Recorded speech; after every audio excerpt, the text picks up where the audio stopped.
we are at the big baseball game. It's the big one. All right, Captain Chris, let's launch. Hitting dials now. Smash, smash, smash. I didn't know the 101 went all the way to Pluto. Welcome to the birth mega Pluto. Oh no, that looks like a hike.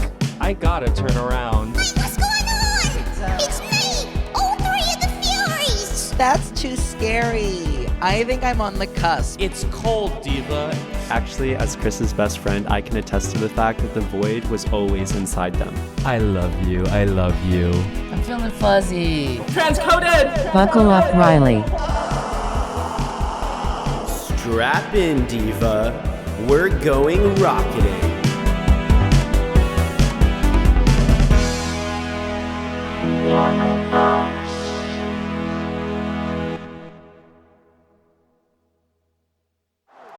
Imagine what's possible when learning doesn't get in the way of life. At Capella University, our game-changing FlexPath learning format lets you set your own deadlines so you can learn at a time and pace that works for you. It's an education you can tailor to your schedule. That means you don't have to put your life on hold to pursue your professional goals. Instead, enjoy learning your way and earn your degree without missing a beat. A different future is closer than you think with Capella University. Learn more at capella.edu. Catch the cat, catch the cat, catch the cat. Okay, I'm going long. Catch the cat, I'm catch going the long. cat. Okay, throw it. Whoa, it's scratching me. But it kind of tickles stuff. Oh my gosh, oh my gosh. Okay, get it off, get it off. Throw it, I'm throw having it. an allergic reaction. Okay, I'm throwing it. Do you have any Afrin? Good morning. I don't. Hello, my little freak. Hi, Chris. Hi. I missed you. It's I good to missed see you again. Welcome to One of Us. I'm Chris Renfro. I'm Finn Argus. And this is One of us. Once again, we are two best friends journeying in our rocket ship to new far-flung destinations every week to recruit members to our best friend force. Destinations can include the inside of a fiery little furnace, A really tall lamp, the tallest lamp you've ever seen, and we're on top of it. and a prolapsed anus. Again? You love that place. You should get one of those punch cards for that prolapsed anus. Baby, how'd you think it prolapsed in the first place? You're going to get one free prolapsed anus. Punch my ass 3 times and get the 4th one free. Oh my. Okay, I need to stop thinking about that. That's a horrible image. Sorry, you're wet. I'm dripping all over the rocket ship, and we're only 2 minutes in. God, my ass is soaked. We have all this pent-up energy. We haven't done an episode in a minute. No, we're screaming at each other and we're 3 inches away. Yeah. Oh, so we are back in New the rocket York ship City. in New York City. New York City. Hey Johnny. Hey Johnny, get over here. Johnny. Can I get a bagel and a bialy? Hey, I'm walking across the street over here. I want free healthcare. Oh, the building is gone. What? Oh God. It's been 2 minutes. We're already back. Okay. I can say that. I live here. Oh yeah, Chris, you live in New York It now. was the event of my people. Tell me everything. You live in New York. You're a New York local. I live in New York now, where it is a snowy little winter wonderland all the time. As of day of recording, I am sort of just hanging. Yeah. Just sort of hanging. Yeah. Nothing to do until at least tomorrow. Yeah. Have we talked about what you're up to on the podcast We yet? have last week. Okay, yeah, last week. Yeah. Pretty recent. I am so happy to be visiting you. I missed you. It's been several weeks since I've seen you, since you literally live in New York now. Yeah, and then you started a fire. No, it wasn't me. I don't know why people keep saying that. I am feeling very lucky to be in New York right now and have some fresh air. It's been a scary week, so our hearts go out to everyone who's been affected by the LA fires.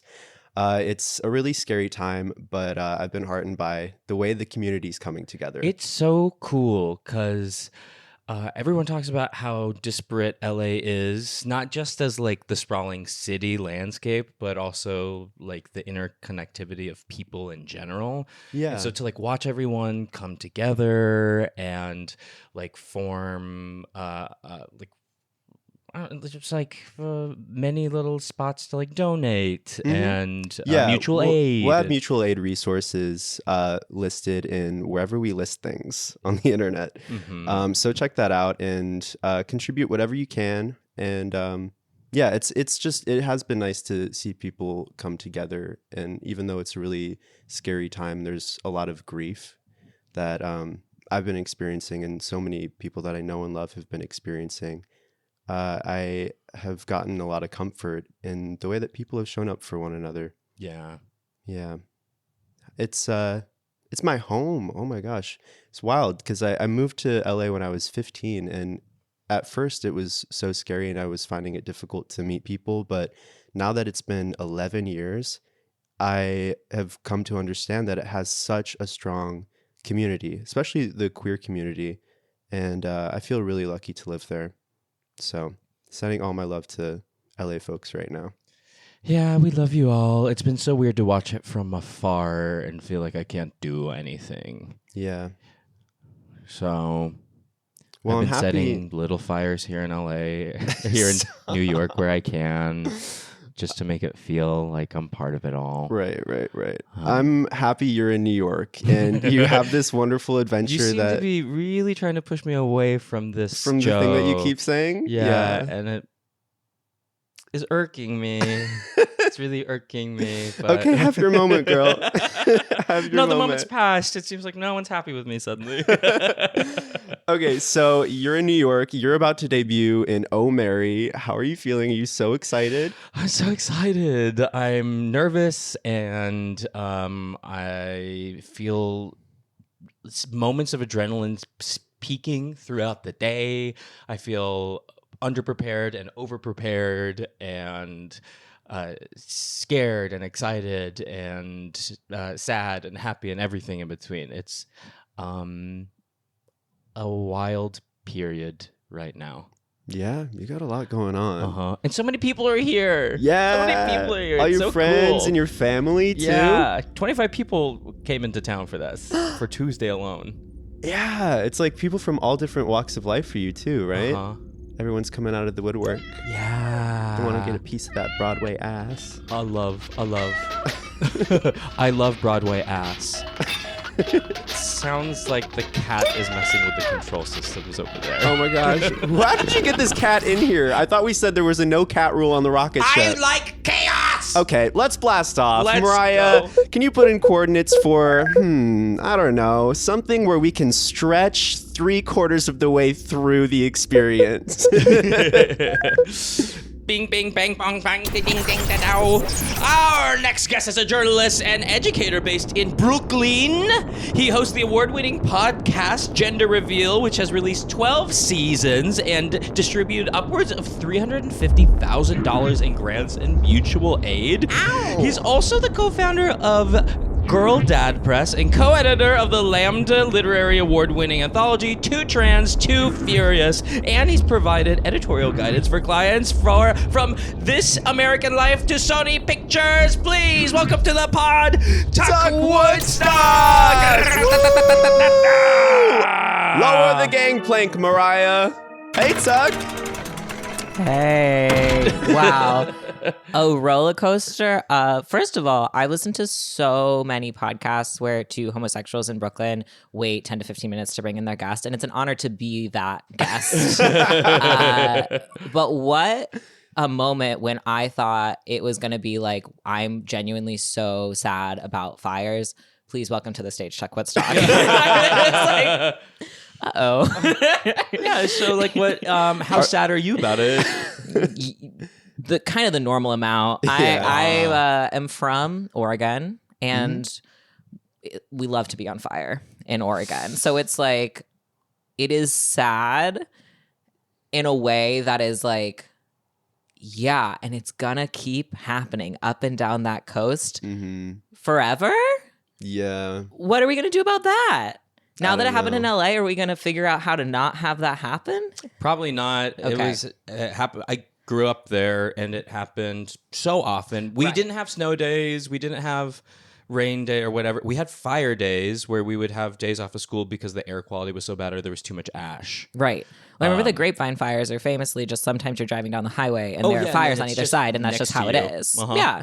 No Totally worries. normcore. No worries. Yeah, but this, I mean, obviously way out of the ordinary Of due course. to size Of and course. just confluence of events. No, really bad. Yeah, so I just like would appreciate it if you didn't make any jokes about it. Totally. And I never would make any jokes Super about it insensitive when people do to that. anyone who lives in LA. Unfortunately, you are born and raised in New York now retroactively, now that you've lived here for a few weeks. 2.5 weeks. 2.5 weeks. Probably. Yeah. Is that all it so takes? you Oh my gosh, then I was born and raised in New York. Oh my gosh, too. shout out. Wait, we're all New Yorkers? Wait, shout out Hey, to bagels, Hey, bagels. Hey, Johnny. Hey, pizza. Tuck, you want to grab a bagel over on the sidewalk? I can't do any voice, so I'm just gonna be like, "Yep, yep, sounds good For sure. Yeah. good. It does feel good to be in New York. I miss this place. How long have you lived here now? Really, only 3 years, so I cannot be the one who says that you're from here, based on I'm also not from here. But I figured maybe like relative to you, I had the power to be like, "Yeah, no, sure, we're all in New York. It counts. Seniority No rules. worries." Absolutely. You're That- way more New York local than either of us. I know some of the trains now, and Yeah. that's Like, huge. the L, for example. That is one of them. We took a G today. We took it just so we're at LG. Oh my gosh, like the brand. LG, I think- life's good, powered by phone. What's important is, do you know at least 2 trans girls who help the MTA from derailing? And that is when you know you've made it. So I can claim this. Once you can claim this, you're really also a sort of New York girly. Wait, the MTA from derailing? Yeah. So you Did know they how hold it's, the train in place? So you know, yeah, Spider-Man. physically. Strong. Spider-Man episode 2. There's really, I was learning about this yesterday, actually, not the girlies who I knew about, but like how the MTA is so old that when a part breaks, none of the factories that build the parts exist anymore. So they have to like go on eBay and be like, old part for G train, please. And just like hope they find one. MTA's on eBay sourcing their Yeah. materials? No, literally the stations are running on, I swear to God, rotary phones. It's really bad news. So then, yeah, it's just one of those things where it's like anytime a single train makes it anywhere on time and in one piece, it's like a gift from God. Yeah. What do you know about mole people? Right. So probably about as much as you do. But have you seen any yet? No, but anytime that we go underground and there's a little bit of light, I immediately do this to the window. Please? And not yet. Sorry. Huh? What are you talking about? There are people that live underground. There's a society of mole people that live in the the ant-light network What? of train systems below. Is that how they identify as a community? All I know is that in the middle of the pandemic, when I was talking to my therapist, like, what if I never experience joy again? And that's okay. That's going to be fine. Let's just adjust to that. She said, look, there are mole people who lived underground. And they also said, you know what, this is fine and we're cool and no problem. And then people forced them to come up into the world. And they said, wait, this is way better. And that was supposed to tell me that maybe I should experience joy again. But Give it a whirl. I have to assume it means that maybe the mole people aren't down there anymore because they learned about up and the air. They light. learned about? How long were they down there? Were babies born down there? Certainly a baby, at least. Unbreakable Kimmy Schmidt. Right. Wait. And we all saw how that turned out. I didn't finish the I season. didn't either. No. I mean, spoiler alert, she got out episode 1. Oh, great. Oh, now we know. No problem. Cool. I'm so happy for her.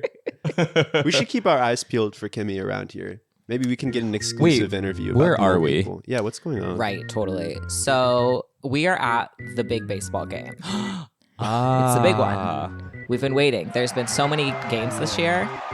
And a true fact about MLB is each team plays 162 games a year, not including spring training or playoffs. And some might say that's too many. But we're at the big one now. There are 2 teams playing each other. And I can see the 2 mascots, but I would love if I think you have a better line of sight. So if one of you could describe one mascot and the other one could describe the other one, that would really be helpful. Oh, okay. Yeah, wait. Let me just get on my tippy toes. Whoa. Okay, so I'm seeing a being of pure light wearing a Neff beanie, and they also have an acoustic guitar strapped around them. Oh, they're singing Our God is an Awesome God. It's a youth worship leader. And it's the Believers is the team name. Wow, the Bellingham MLB is trying Believers. something new. Yeah, that honestly is not that new for the vibe of Major League Baseball. So that actually fits them perfectly, and it could not make more sense. The MLB is very faith-based, I hear. It's simply no good. But no worries. What are you saying over there? Speaking of, I'm gonna get on my tippy toes. And so funny to see you gird your teeth. Yeah. Okay. So I'm seeing a vaguely racist coconut with a set of Ray-Bans. Yeah. And they're it's the Chargers. Oh, of course, of course. Yeah. Oh my gosh, arch rivals, the Believers versus the Chargers. We all know that centuries-old rivalry. Right. Right. And I was gonna sort of read where they were from, and now based on the characterization, we'll just leave that one there. we won't assign a city to it. We'll just be like, yeah, those are the Chargers. Oh my God, they are gesticulating in such a way. That is one racist coconut. Okay. Yeah. To think hand gestures could be so racist. I never knew. We're learning a lot already. And yet only vaguely. Only vaguely. Because we have to let them do that. Actually, they have their right to do that, but it doesn't feel good to look at. Yeah, no, it doesn't feel good to look at an anthropomorphic coconut ever. In my opinion. The last I checked, the petition to get them to change the mascot had dozens, if not 35 signatures, and yet they refuse to change. And at some point, you just got to let it go and say it's our fault for continuing to show up to the big baseball game and support this coconut guy. But you can't miss the big baseball game. No, who are you can't rooting miss the for? big baseball. Yeah, you invited us here, so you Right. must have pretty strong So- feelings about one of them. Well, as you can tell from my headband that is emitting just a rainbow of light all over, I am on the Believers. I'm a believer. Absolutely. And you can see from my cool teen baseball Bible that I've highlighted some of my favorite lines. I'm familiar with the Bible. I know what those are called. Favorite line. What's your favorite line of the Bible? Right. It's when God said, "What's up?" Like it's short and sweet. What's up? Yeah. Jesus rose again and said, "What's up?" Can I say something that's actually crazy? Please. I had a Cubs themed Bible. Really? Yeah, I did. Did it use baseball terminology to help convey? No, just had a Cubs logo on the front. God is like, Adam, Eve, you eat that apple, it's going to be 3 strikes, you're out. And that's what the mistake was. They thought they could make 2 bites and they would be fine because they got 3 strikes. But unfortunately, it didn't work that way. Oh, Yeah, that snake really sucks. threw a curveball. Oh, And there the it ump is. said, Hey there, Ryan Reynolds here. It's a new year, and you know what that means. No, not the diet. Resolutions.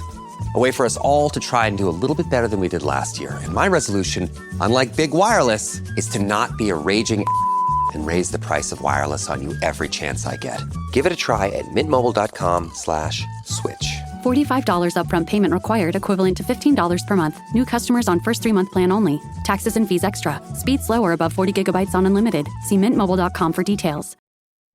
Since you're new to H&R Block, we'll look at your returns from the last 3 years for any money your last guy might have missed for free. I could get money back from last year? You could. We'll find any mistakes. Could have really used that 2 years ago when I dated that mistake for 5 months. Don't leave money on the table. Switch to H&R Block and get a free second look review. Second look is included at no additional cost with the purchase of tax preparation. Results vary. All tax situations are different. Fees apply if you have us file an amended return.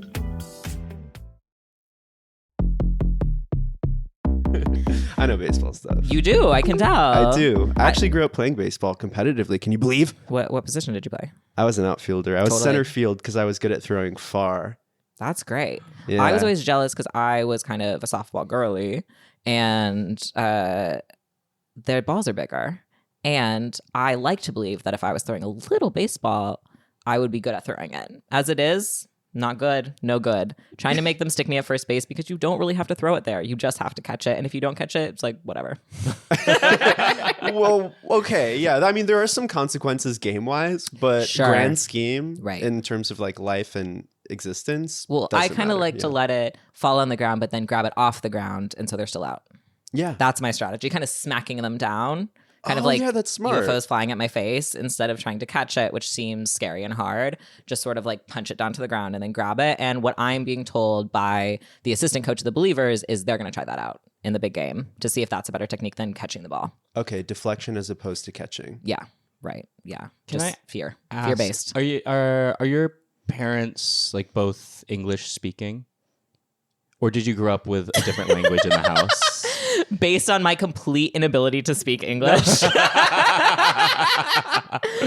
No, both of my moms were raised to speak English. Got it. So I was raised with a dad who speaks English and a mom and like her family mostly speaking Tagalog and like sometimes Chinese or whatever. And like for the most part I could like understand what they were saying, but sometimes like when they really wanted to like be private about it, they'd get into like proper Tagalog, you know, to like hide it. And I'd still try to like latch on to what they were saying, but it like became so foreign to me that it was really difficult. And when you two talk about baseball, and you it don't even really understand feels- how bad it could be. it really feels like my moms are talking in Tagalog again. I can't stress enough how I was trying to keep it as basic as humanly possible because it can like spiral out so hard. But yeah, the thing about baseball, it is completely another language. And I had a friend who lives in London come and visit. And he had thought until that game that you get a point for each base that you touch, which by the way, Chris, it's not true. Then why are there so many? Right. And once he said that, I was like, I don't know why there's so many. That's a really good point. Why don't you get a point for each one? It kind of seems like it would be interesting that way. Yeah. So I each can one is only vaguely worth answer like that question, 25% of a point. Yeah, right. So basically how it works is it's like a checkpoint to completing a mission. Okay. And once you get to that checkpoint, you're like, you can't touch me. I can stay here as long as I want. But then if somebody hits the ball and you're on first base, then it kind of forces you to run. So it's like pushes you into the danger zone. You're looking straight at me as if I don't know about baseball. Chris is the one who doesn't know about baseball. Oh, okay. Again, I'm so invisible to my Asian family here. Okay, so that's basically how it works. Oh, because yeah, you played softball. Did you ever play? And I'm just a big baseball sicko guy Oh, in you a way actually that are? is like mentally unwell. Yeah. Whoa. Like we're playing on 2 different apps of fantasy baseball. It's like a problem for me. Oh, cool. How much yeah. money have you lost? I have lost 0 because 1, I'm good at it, and 2, is no money involved. So there's a little safety net there. No, I actually was in my 2 teams last. I feel like you'll appreciate this, even though you know nothing about baseball, because that's not the point. I was on 2 teams. One of them were all bisexuals who specifically weren't going to try very hard, which was my speed. Like, Love please, that. thank God. So I did well in the league that doesn't try, which is exactly where I should be. And then in the other one, it was called Boyfriends in Little Outfits. And it was you drafted the guys who you wanted to be your boyfriends. And then whenever you wanted to trade someone, you had to really be like, should I betray my boyfriend just because he's not performing? And the answer was like, usually no. Yeah, I have to stick with my boyfriend. That's that's like a second level fantasy league. Yes.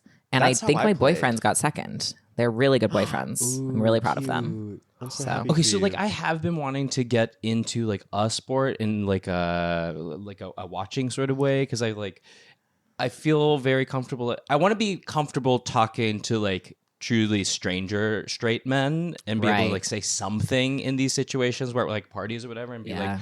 like, great, it's not going to be weird for at least 10 minutes and Right. then move on. When you started saying I want to be into a sport, I was going to say women's basketball, New York Liberty. And then you said to talk to straight men. And I was like, and we're back out. Yeah. But you No. want to talk to every dyke in the New York City area? Liberty, baby. I do. That's for me. There we go. I'm getting into women's baseball. Basketball. Please. Okay. Anyway, yeah, women's there it baseball. is. Let's start it. Women's basketball. Yes. Do you know about Ellie the Elephant? No. Oh, I don't my God. I don't know anything about basketball. Okay, well, I don't know how to play the game. That's like not my ministry. All right, but yeah. Ellie the Elephant is the mascot for the Liberty. She has a braid down to here. She's played by an iconic Black woman, and she is the only mascot who has ever successfully served cunt. And so like even non-basketball people are like completely obsessed with her. And I do have like a fun little story about when I was going to ask a girlie out who I had thought for fully 6 months was a dyke. And the moment that I realized she wasn't is when she told me she didn't know who Ellie the elephant was. And I was like, oh, huh. That's the and then well, now you're backpedaling on your tricycle. Right, exactly. Oh, it was shit. no good. Well, actually, what I said was, well, technically, I am a guy. So technically, even if you're straight, that could be straight to you. It would be gay to me spiritually because I'm gay for gays. But like, it could be straight to you on paper. And she was like, no. No, that's okay. Logistically speaking, this works. Right. It's like, if you really do the math, it's like guy plus girl. There are two ways to enter the castle here. Exactly. So that's kind of my thing on baseball is figuring out who's gay because there are no... You can tell by the butt. You can actually tell waist down. Okay, so I am a Seattle Mariners fan, and there's a catcher on the Seattle Mariners whose name is now Big Dumper. And when I tell you that man is a homosexual, and the evidence that I have in my dossier... Wait, can you see the prolapse? What's up? Well, wait, do you know this person's name? Yeah, Cal Raleigh. Let's do some research. I really also quick. I want to know, Finn, if you agree. I think catcher is the gayest position. Oh, I mean, hands down. Okay, great. It's simple. Well, actually, hands up. We got, and we'll tell you why, Chris. Bring you into the conversation. Okay, so I'm up. I'm awake. Picture this. Picture this. How did I end up on a gay podcast with literally only trans people talking Mom, about sports? I'm scared. Yeah, and this is that's what why. happens. That's why I have a mean cat. Come on, No. but we're getting to the fun part. So nuts when we get to the end and you're like, and you're simply not invited. You alienated us with your baseball content. I'll be like, you know what? It's gonna be awkward because we are neighbors, but like I do respect it. Like no problem. Oh, trust. I'm mean. Okay, great, perfect. Yeah, you're gonna look up Cal Raleigh. Cal Riley? Cal Raleigh. I just Kyle said Raleigh. So you're Cal? making sounds for sure. Cal Raleigh. Raleigh. Okay, is that spelled Southern or is It's it just spelled sound Southern? It's spelled Southern, and he is Southern. You found his ass? Not yet. I'm working towards it. Just I'm a working big towards gasp. it. Oh! Va-boom! Va-ba-boom! Oh, for a second, I was gonna be like, "Which one is it?" And then it's like, "Yeah, it's staring at you, Chris." Yeah, the one with Texas. Yeah, it's a really good one, and I've seen it pretty close at this point. And I gotta say, bigger in person. Wow, really beautiful moment for baseball. And by that which I is a mean homosexual rump. It is great to go to baseball games because everyone sitting around me, you have to assume also kind of cares about baseball or they wouldn't be there, which means that people who know about baseball are overhearing me on board my trans friends who I've hauled to the game to be like, and this one's gay because of this. And this one, these two I think have kissed. And these two I've decided are exes, you know? They're just like, wait, I have to tell you one more thing and then maybe we'll like do a podcast, whatever, no worries. Because you're in New York now, you should know that the New York Mets, a baseball team in New York, if you could believe it, have this shortstop who is actually also a Latin pop star who was drafted last year as kind of a backup guy, but then started playing really well. And then I can't emphasize enough, on Pride Night, debuted his new pop single called OMG. And became like a star of the team. And the Mets went super far in the playoffs. And every time they did something good, they would play the pop single of their shortstop. Way. They debuted it on Pride Night, and I'm supposed to believe that this guy is straight just because he has a wife and kids? Like, absolutely Wait, not. the song is called OMG? Yeah. You're not typing those letters if you're straight. OMG, I love my wife. That's really cool, but also bi, perhaps. Right. Bi people say OMG all the time. I have the receipts. I think bisexuality is fake, real, and so valid. Mm-hmm. So but the way you're saying to me, that, I just lump everyone who's not straight into gay. Gay is LGBTQ to me. Yeah, it's the abbreviation. GAY is the abbreviation for LGBTQIA+. Exactly. So if I'm saying, but you're gay, you can still have a beautiful wife who you love, but like maybe it's like a little bit of a gay way in your heart and soul. See, gay is an ingredient. It isn't the dish. Yeah, you can sprinkle a little bit. Exactly. It could be 90% of the dish, sort of like a brownie. Right. And I don't know. the other I'd 10 be in the eating brownie? spoonfuls of gay left and right. Breakfast, lunch, and dinner. Yeah, sometimes my blood sugar content is really high. Yeah, I can see the gay seeping out of you from you know where. my cock hole.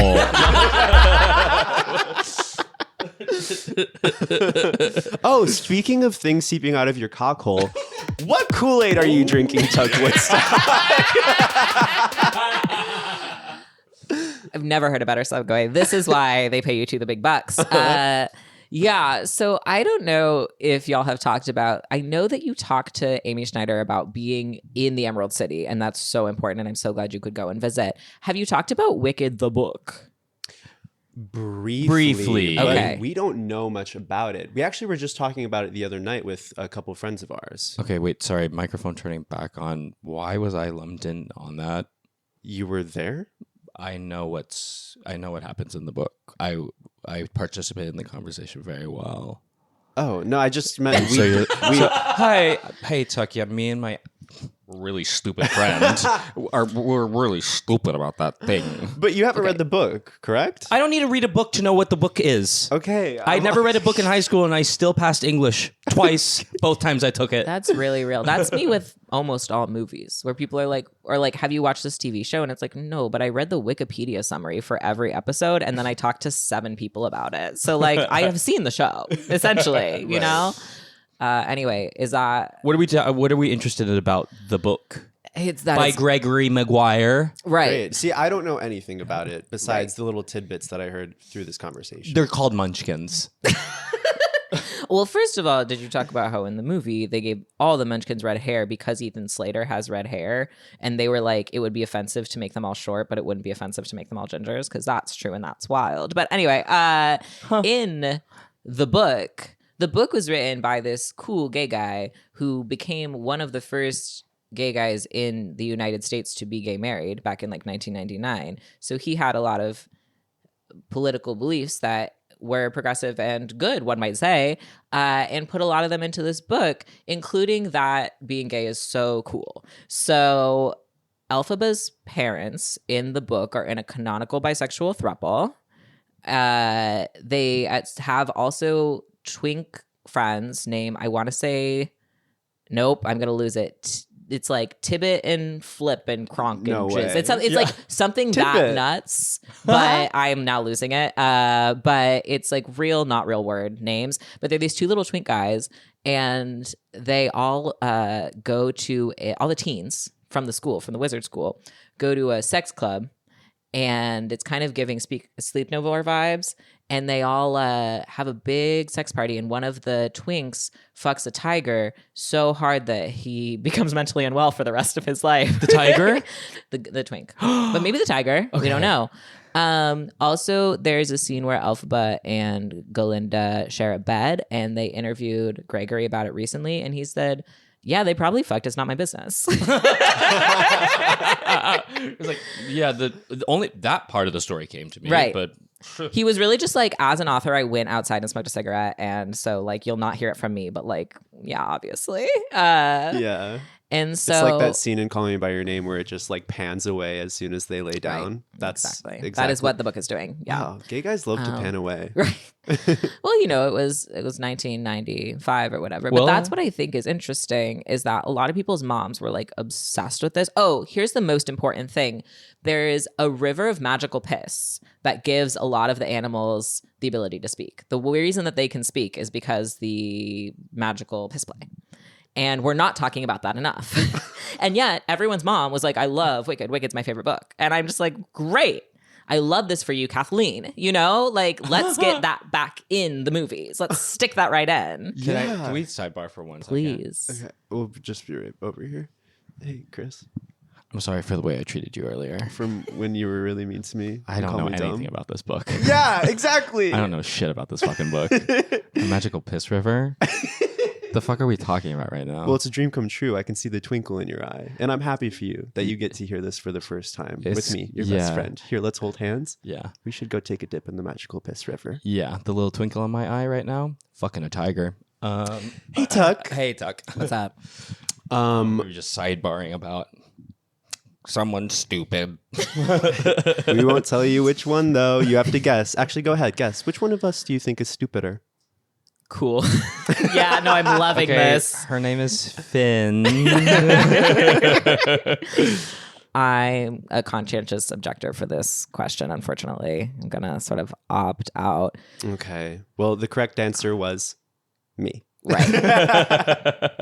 No, just kidding. I'm really smart, except for I walk into walls a lot. I have started kind of just throwing a lot of objects that I meant to hold in my hand. So maybe between the two of us, we could get like some object permanence going. I do that too. What are we doing? Wait, throw objects? Well, I try to pick it up and kind of the momentum just kind of carries it over there. Oh, okay. So I'm different. I'll be standing and then I'll just throw my phone at a wall. Right. And that is because it's excruciating to be online and connected. Yeah. Right. That's a little bit different. It happens with like water bottles too, though. It's like sometimes I'm holding something and before I know it, it's like splattered against a wall. Okay. It's not great. Could be better, but probably good for the big baseball game because maybe they'll have to call you in to throw a ball and you won't even have to think about it. Oh, yeah. You'll just kind of be checking it. Actually, one time I threw the opening pitch at a game at Fenway Park. Uh-huh. And it was bad.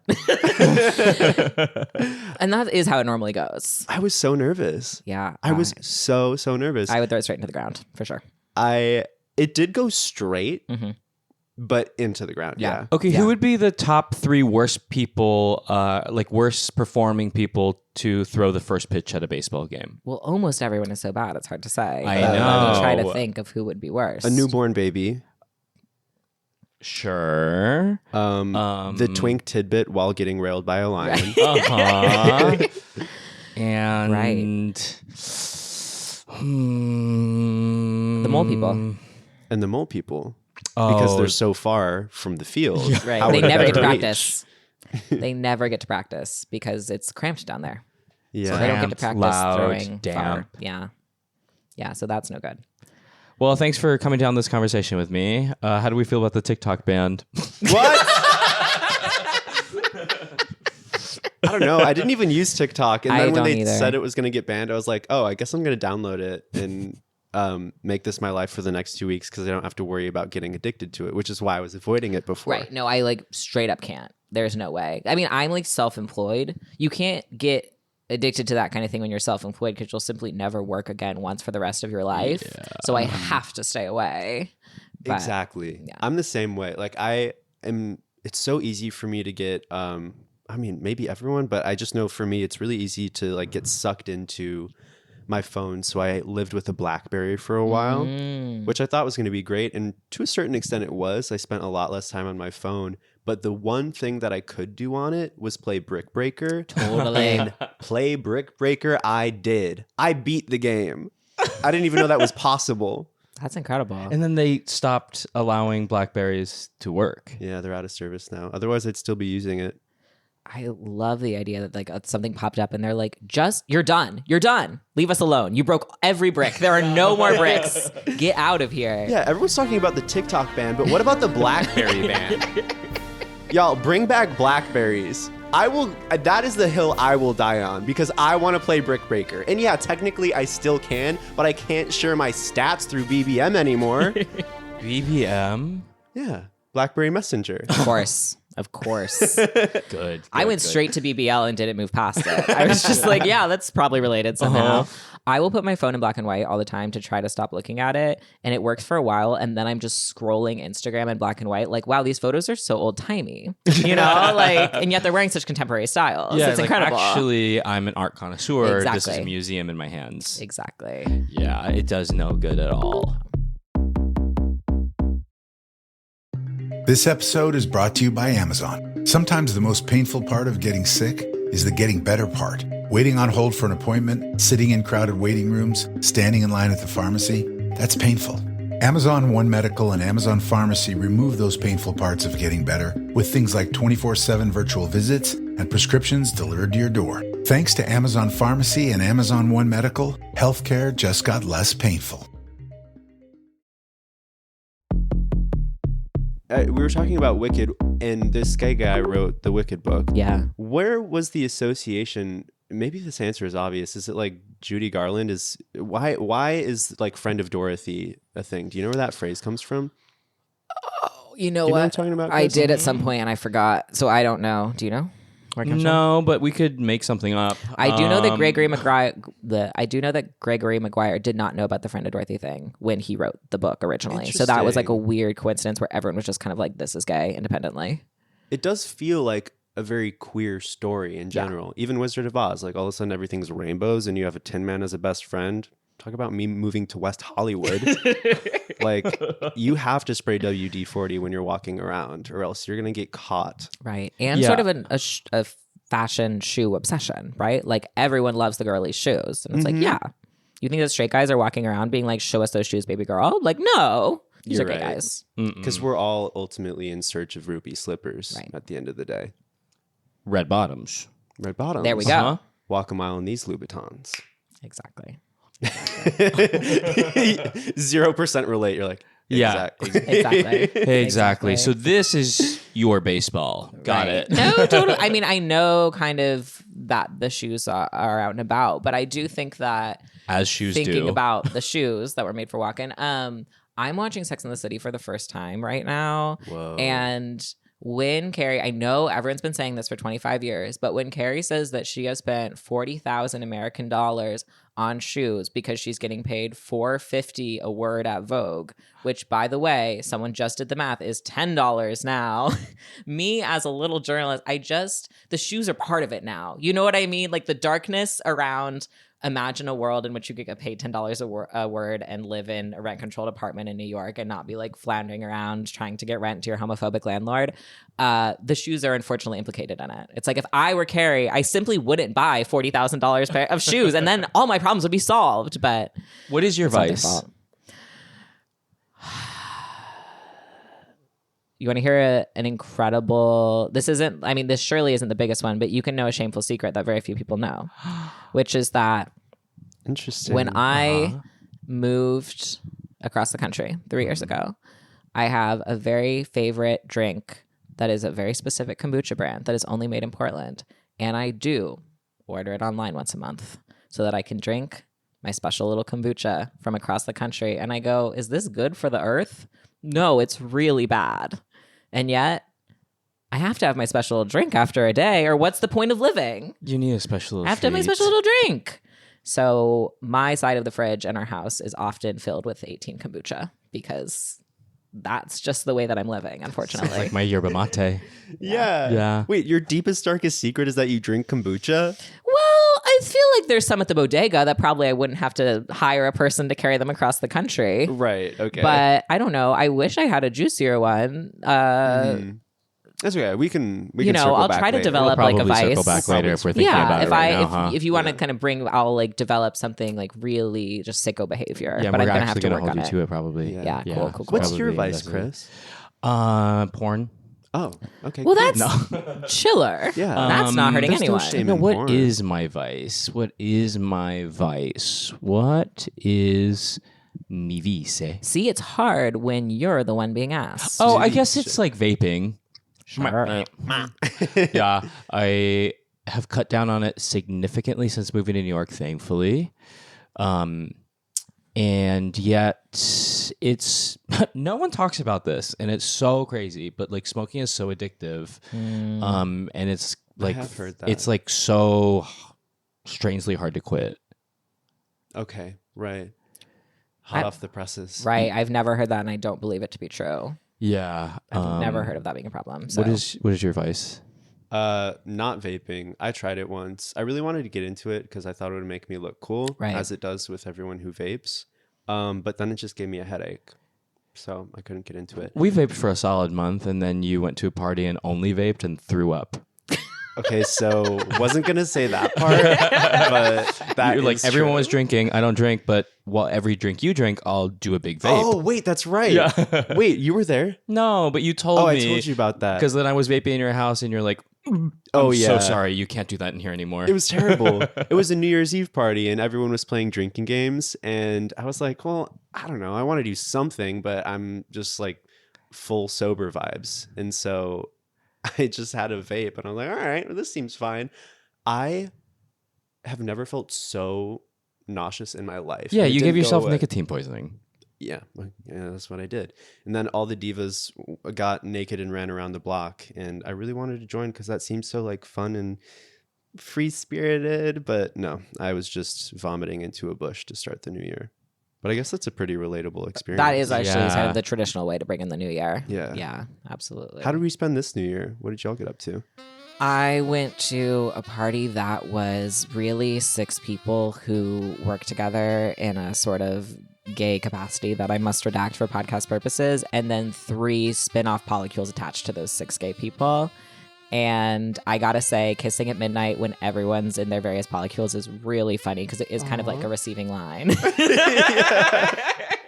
Wait, that's some deep math.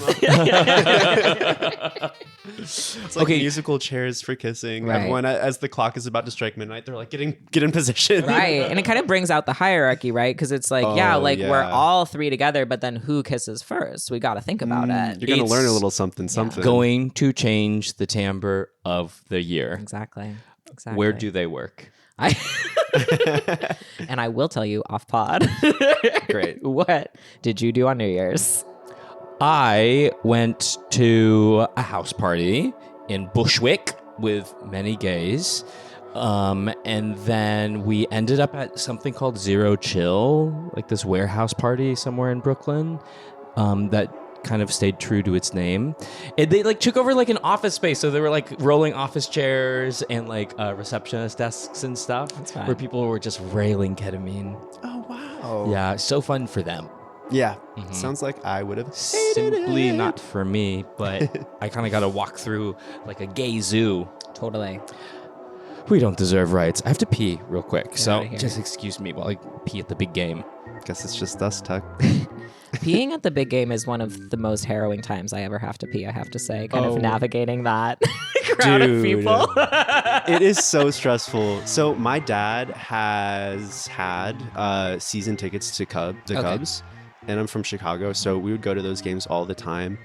There was nothing more stressful to me than going into the men's bathroom at a baseball field because they have the big trough urinals. And I am such a shy peer. I always have been, always will be. It probably has a little something to do with just being uncomfortable in men's bathrooms.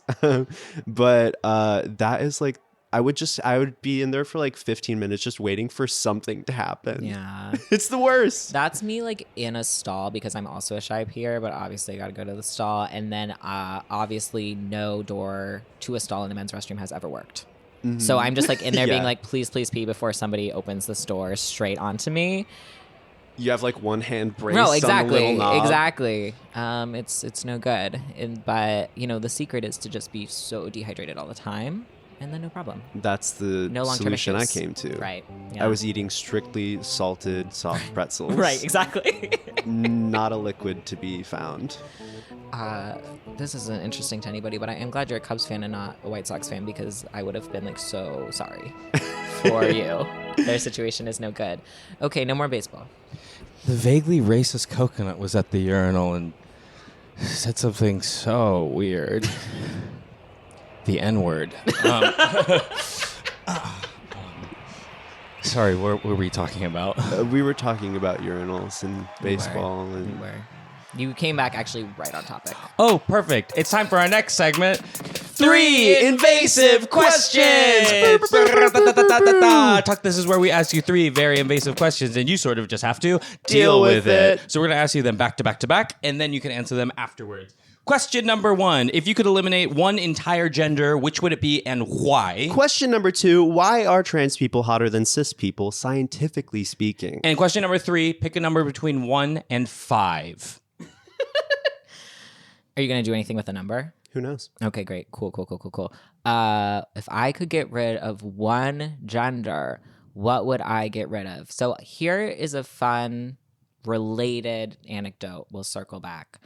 There are Tumblr blogs, where people are creating genders that they don't know whether anybody has them. It's just like a fun activity to make up their own gender and then give it neopronouns and a flag. Kind of the same way my roommate said this. It's like maybe you did this growing up or not, but like we would like invent Pokemon or something and just write up their stats for fun. It's like that, but for genders. And the one that always stuck with me as like, there's no way that anyone will ever need this is a gender related to not pop cans, but the tab on the pop can. So I'll just go ahead and get rid of that one. We don't need it. It's not going to get used. It's no problem. Oh, hold on. Finn, sorry. Do you have something you want to share? I think I'm experiencing some euphoria. Y'all can just call me Tab from now on. That's beautiful. My pronouns are snap, crackle, pop. Right? It's that kind of shit going on over there. Tumblr's a beautiful place. Yeah, I will say I've been on there a lot recently organizing games for this live show tour that we're doing, which there's a game that has to do with Tumblr flags. No worries, not problematic. Don't worry about it. And I have noticed that a lot of the blogs that used to make up genders and flags have posts at the top now that say, by the way, this isn't going to be updated anymore because I realize I don't give a shit about this. It's like, and the children are learning, and that is beautiful. It was developmentally appropriate to make up pop tab gender. And then they were like, that's enough of that. And I'm like, great, that's perfect. That is perfect. Me and my best friend growing up in middle school, when we had MySpace, had a shared blog post that like we would update periodically, where we would invent words and then their corresponding definitions, and they were always like, they would get progressively like longer and more elaborate, and they were usually like stories about like Britney Spears falling down a set of stairs or whatever, and they just got so problematic, and we were so excited to show our teacher that we're like, hey, look at us doing creative writing, and she read them and then brought us to her desk after class and was like, don't ever show anyone this. And we were devastated. We were like, how we did so good. And then luckily MySpace accidentally deleted everyone's profiles and no one will ever be able to find what we wrote. Oh shoot, I was about to ask. No way of knowing. I want to know now. I invented words too. I tried to write a language once upon a time. You gotta, at some point in your childhood, you gotta invent a language. Yeah. I think. Oh, wait. Oh, can I say a cute story? Please. Do I have permission, Chris? Yes, you may. Okay. So when I was in like 4th grade, I had this friend who I won't name because I'm pretty sure they're like super homophobic now. So I had this best friend who I think I was actually sort of in love with, as much as you can be when you're like a 4th grader. I just like, we were, it was like my first best friend. And we created an alphabet together so we can write like coded messages to each other. And it was the cutest thing. And we had such a sweet little relationship where I would just write in our code, I think you're awesome, and then hand it to them in the middle of class. This story would be really cute if there wasn't the pre-story reveal of, and now he's like shit. Yeah, that process was sad because I got actually, it was a pretty like hard reveal around 5th grade. Because I started, well, oh my gosh, am I going to tell a sad story? Whatever, I will. Great. When I was in elementary school, there was just this classic like rumor that I was gay. And yeah, I was. Okay, you got me. Nailed it. But at the time, I didn't even know I was. Right. They were, I don't know, they just had a better perspective on it than I did. And so then everyone was just like, I had this, what's the phrase, like scarlet letter on me, where people just wouldn't talk to me or be friends with me. So that was when this diva, who I feel like we were sort of in innocent, like kid love, just like hard cut me off. And I had no friends, and it was so sad. That is really sad. And I feel like he could have just kept writing in the secret language and no one would have even known. They'd be none the wiser. Exactly. That's what I said. So anyway, I started a really hateful blog about him and our secret code. And so if he ever finds that Tumblr account, he's got a big storm coming. So funny to make a blog that only the person that you're talking shit about can understand. I really can't prove it. I'm like, how can I do that? Like, how can I start talking shit like directly one-on-one? I doxed him in our secret code. So if you're watching this and you want to send him hate mail, you can reach him at Zeep, doop, dibble, da. Wait, what were the... Why are trans people hotter than cis people, scientifically speaking? Right. Well, because they have access to all of the magic potions, and they also are feeling fun and fancy free to kind of try what is working for them. and not kind of what their mom said was good. You know how a lot of straight people just have like the social scripts and then they don't ever question them. They're like, well, the Bachelorette said this was how to look and like no worries. I think that trans people are more likely to question things in their lives or they wouldn't be trans. If you're the type of person who never questions what anybody tells you, you won't be trans because you won't have been questioning what your gender was. And so that spirit of curiosity and exploration makes you hotter. You can explore, makes you hot. Oh, okay, wait. Speaking of transness, you have this incredible podcast, Gender Reveal. Sure. I actually remembered right after we started recording, these road trips that I went on up the West Coast. I used to go on road trips from LA to Oregon to visit my friends, then up into Washington. One of those times I was listening to your podcast. That's crazy. Years and years ago. That is nuts. Well, Yeah. I don't stand by whatever past Tuck said. It's not my business, but I hope you enjoyed. Well, I did. Yeah. Thank and you. that was, I think I was 19 when I started expressing and communicating my transness to people. So it would have been around, I don't know when it was, but I was listening to a ton of podcasts hosted by trans folks, and that was super helpful in my journey of just understanding transness. So shout out to you. Thanks for having a podcast. Of course. You changed my little trans world. I do. My greatest joy in life genuinely is the people who write in that are like, and now I'm trans. Yeah. And my second favorite joy is when people write in and say, I'm cis and I'm listening to it and I don't know why, just for some reason. And I go, yeah, no worries. Just kind of circle back in maybe 2.5 years. Ellipses, my love. That's so Yes. funny. Ellipses. Like I'm a fan, Right. but I'm cis. Right. Hey, no worries. Yeah. It's okay. Don't freak Right. out. Right. And I'm just so into these stories for some reason. And it's probably allyship. And it's like, yeah, I also went to the GSA my freshman year of college because I was a really good ally. Like, I understand that. We all do this. What made you want to start the pod? Oh, it's a whole thing where basically I couldn't find another podcast that was doing it. And I knew a bunch of people who worked in radio and went to like a little podcasting conference and kind of walked around and was like, hey, is anyone doing this? And this was 2017 when there were only like 400,000 podcasts. And now there's like more than 5 million podcasts. And it was before the celebrity podcast boom. And so like you two shining stars of stage and screen, you have a leg up now. You can make your podcast and everyone knows who you are. But back then it was like you could be truly nobody at all and make a little podcast and people would listen to you. And that was me. I was the nobody who made a little podcast. But it was truly just because I couldn't find anyone else who was making a podcast of trans people having conversations with other trans people in a way that people could access it that wasn't like, hold your hand. This is clearly for cis allies to learn. And now, look, there's 1 million podcasts that are trans people just talking and hanging out and it's no problem. And yet I still need a job.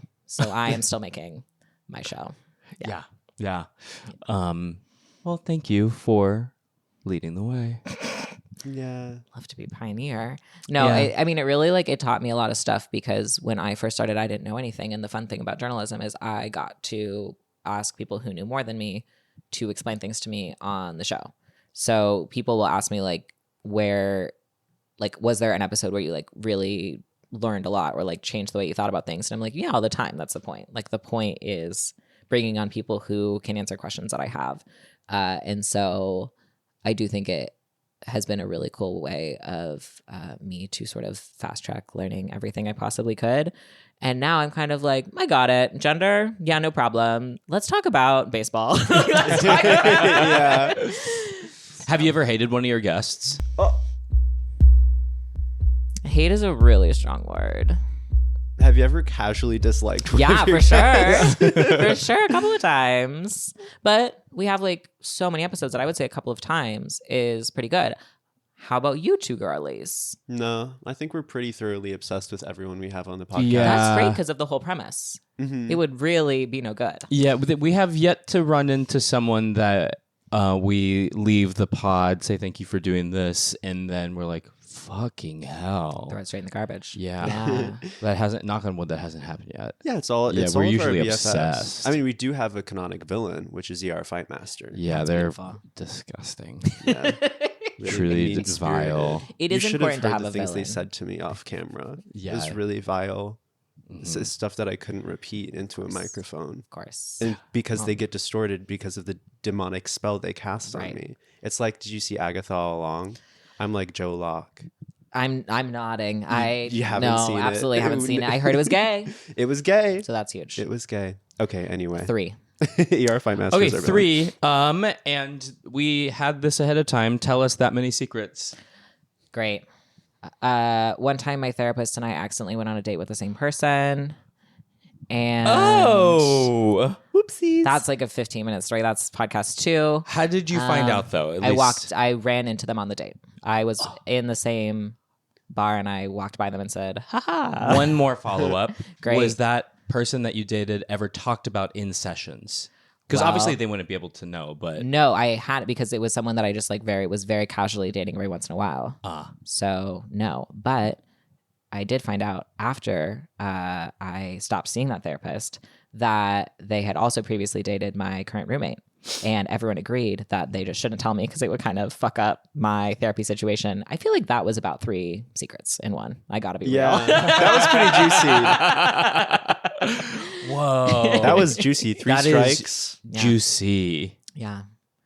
So yeah, and I had to stop seeing him because he kept being like, how did you feel about that? And I was like, oh, I thought it was really funny, but I'm sorry for you because you had to obviously immediately end the date. How are you? And he's like, I'm fine, but like, are you sad? I'm like, why would I be sad? I have lost nothing. And I have a story that 7 years later, I can still tell on podcasts. Like, why, what am I losing? And he was sad. So then I got a great therapist who is a beautiful monogamous straight woman where this would never happen.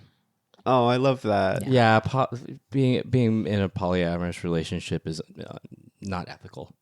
Right? I'm always saying this. That's why I'm writing on my apps non-ethical non-monogamy. Because I really want to distinguish I want none to of get that into some ethical mischief. shit. Right? Mischievous non-monogamy. Okay, so this whole baseball game has been happening right next to us and we haven't even paid attention. It's tied. Bases are loaded. This is a huge moment. I just want to show you, I have actually been keeping score in my scorebook the entire time. I'm just really good at multitasking. That is a large drawing of a fire hydrant. Right, that's what happened. Right. Sorry, we don't understand baseball. That's actually really accurate sports journalism. Right, yeah. And it says it's tied, bases are loaded. Huge moment. Okay, so in this moment, I'm just going to pull Chris aside really quick, but we'll be right back. I'm going to watch the game. You can take as much time as you want. Okay, yeah. Just continue sketching your fire hydrant and we'll be right back. I already apologized for calling you stupid. Oh, yeah. I just wanted to take this time to say you're stupid. And how do you think this is going? I think it's going really well, you dumbass faggot. I think it's time. I think so. Yeah. Okay. Oh, looks like. Yeah. That was weird. Did you just try to kiss me? You're fucking dumb. Are you serious? Tuck.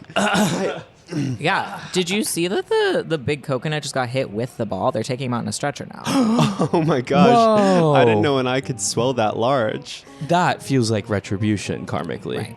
So we can agree that we have won the game. Yeah. Spiritually. And now all of the believers are on their hands and knees praying to God. Oh my gosh. Okay, wait, the pitcher's winding up. Okay, as they throw this pitch, we just want to ask you a question, Tuck.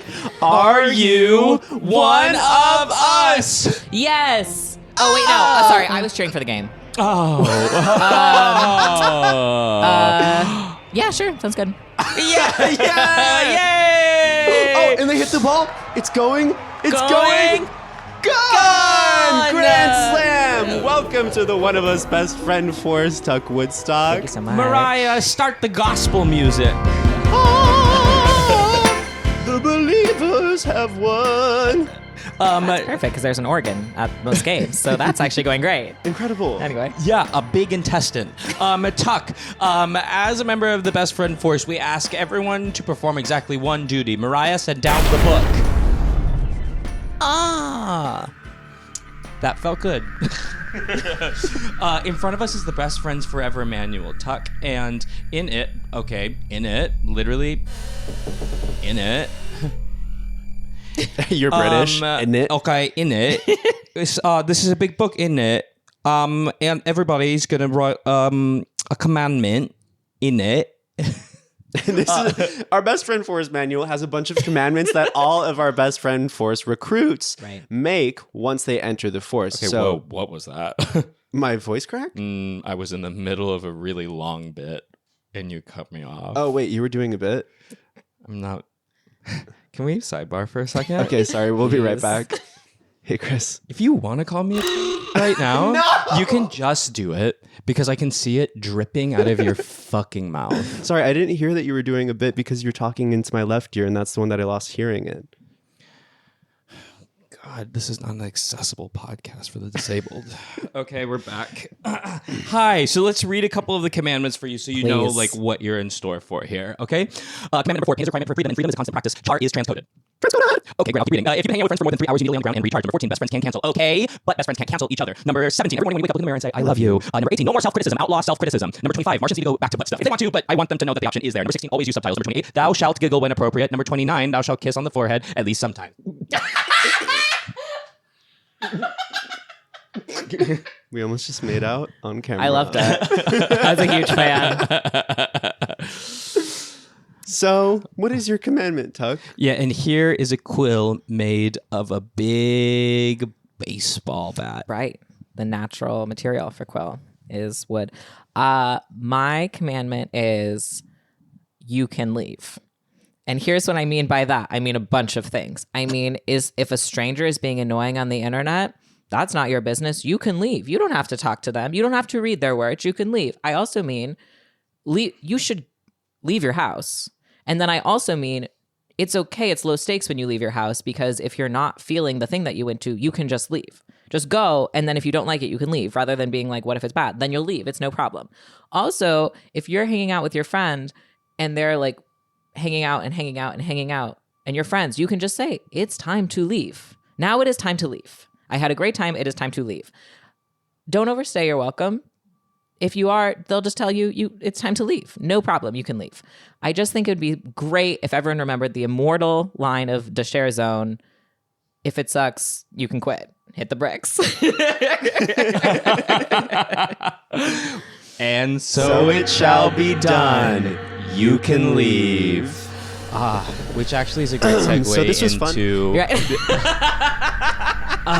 Dang, I missed the opportunity. Yeah, we all were really seeing who could get there first, and it was Finn. Right. I'm back. Oh my God, there's a wooden rod up my tuchus. Wouldn't be the first time. Where were we? Leaving. Okay, so what? One of the commandments that you didn't get to hear is that it is a requirement upon meeting new best friends that you have to go around and compliment each other, right? Or else the punishment is death. Right. So I'll go first. Fimberly, Jameson, Argusy. My legal name.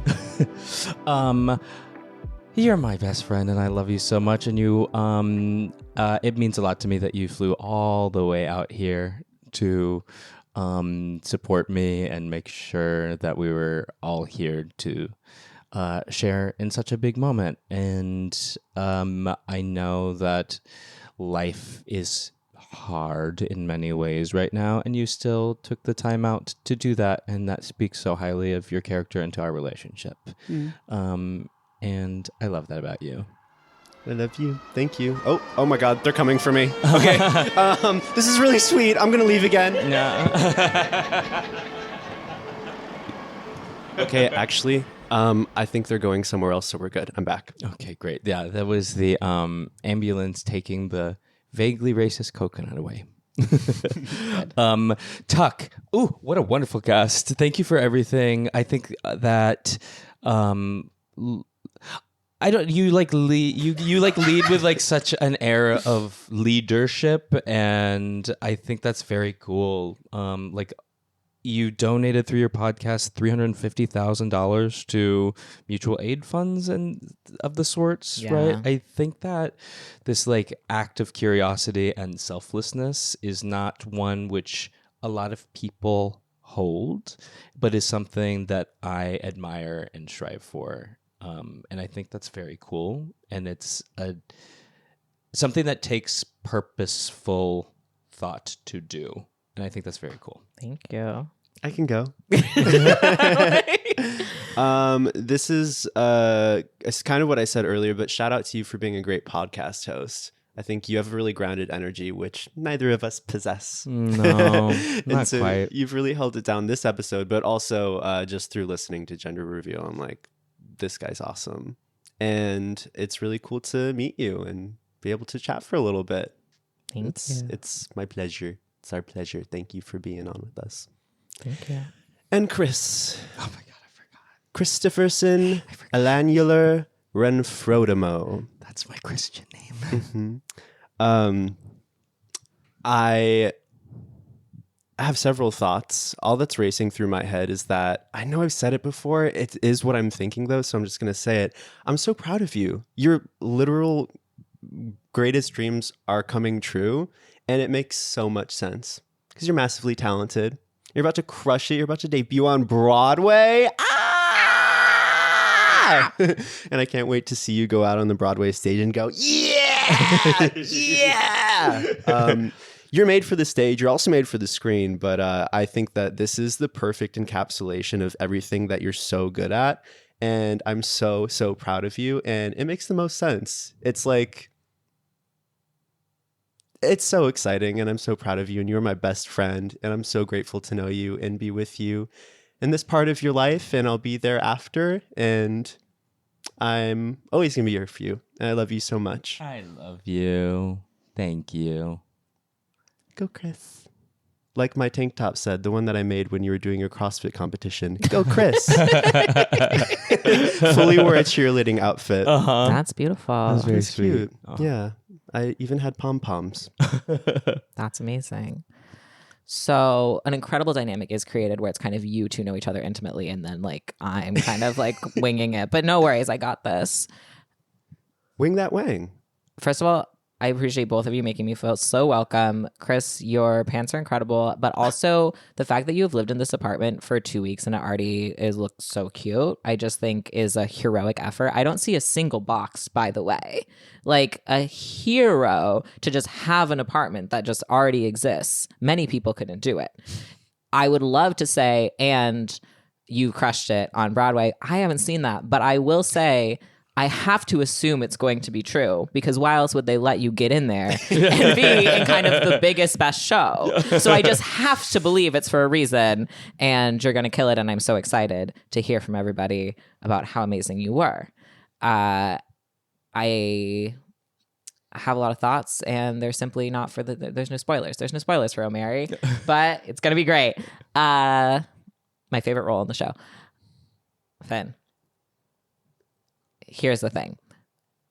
I have no memory. My memory is so bad, but there are very specific moments in the other two that have stayed with me. And one of them is kind of your whole deal. There are so many moments, just kind of like being in a tent, living in a tent in the park. I just think about it. Park. Yeah. In Astoria Park, where I was living when I was watching, or not in the park. I was not in a tent in the park, to be so clear. I was living in Astoria. You looked familiar. And I remember being like, wow, that's Astoria Park. And I would love to just see this little girly coming out of a tent, deep in character. And the fact that it was such a fun performance that it stayed in my brain where nothing stays means that you're incredibly talented. And also, I loved that you knew about baseball, because nobody wants to talk to me about baseball. And I understand it's because it's alienating. But I appreciated that you would play in the space with me. Yeah, I was happy to. I used to be a baseball diva. Yeah. That was my whole thing when I was a kid. So I always get a little a glimmer in my eye when someone brings up. When the thing is, I don't know anything about baseball at this point. And you don't need to. I learned a lot today about the challengers and the believers, right. And the racist coconut mascot. Right. Thanks for introducing us to the wonderful world of baseball, Tuck. Thank you. Absolutely. And thank you for the kind words. I really appreciate it. Of course. I think it's time for us to leave, but before we call the ship back, do you have anything that you want to promote? Where can people find you, and how tall are you? Absolutely. So there is the podcast Gender Reveal, but crucially, if you live in Washington, D.C., San Francisco, Portland, or Seattle, we're on tour for Gender Ordeal, baby. Gender Ordeal is a all transsexual comedy show that I do with two of my friends, Calvin Kasulki and Maddie Lipchansky. And we have shows coming up very soon, and you can see all of those tour dates at genderpodcast.com/live. And if you don't live there, just go to genderpodcast.com without the live, and you'll see the podcast. So no problem. Either way, great. Dope. Hell yeah. How long is the tour for? Not long. It's those 4 stops right now. We really spread it out. We did DC. Nope, that's coming up. We did Brooklyn, Philly, and Boston earlier, and then we took a little break, and now we're doing this little 5-show tour. Fuck yeah. It's I gonna want be to really go. good. Go to the West Coast. Why don't you? It's all the West Coast, babe. San Francisco, babe. Portland, and Seattle. Were those actually the cities you just said? Yeah. Oh no. Does someone smelling toast? Is someone cooking toast? You listed all of those and I was like, oh, bummer, all East Coast shows. Mariah, send down the gangplank. We're gonna get out of go. Here. The piss fumes are getting to my head at this baseball field. We gotta go. Yeah, thank you so much. Thank you for having me. We're so happy to have you aboard.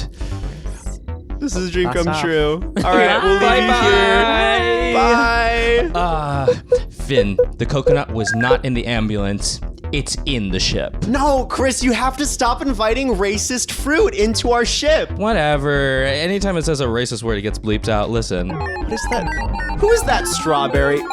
Oh my God, you cannot say that. Chris, we need to have a serious talking to. Yeah, the strawberry is calling for... Okay. We'll see you next week.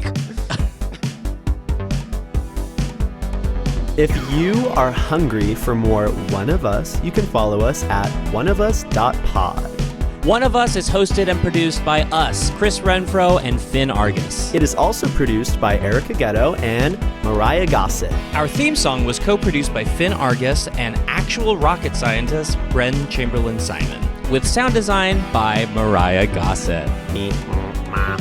See you next week.